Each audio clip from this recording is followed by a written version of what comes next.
Hello guys, good morning. Maglilinis na naman ako ng sugat ng papa ko at magpapalit ng diaper niya. Nandito po tayo sa ward niya guys. So, bago ko po umpisahan, sa mga hindi pa naka-subscribe dyan, paki-subscribe naman.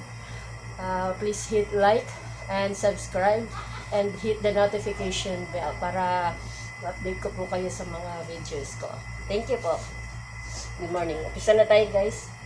So, kailangan natin linisan ang sugat ng papa ko para lumambot dahil gusto ko nang maoperahan siya dahil 3 weeks na kami dito guys.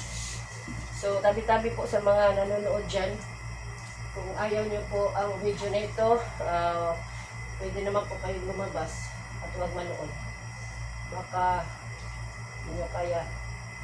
So po guys, anay na ako guys. Umpisa, siyempre, hindi ko kaya. Pero kailangan gawin dahil ako lang ang gagawa nito guys. Ang mga kapatid na gumagawa nito. Ako lang talaga.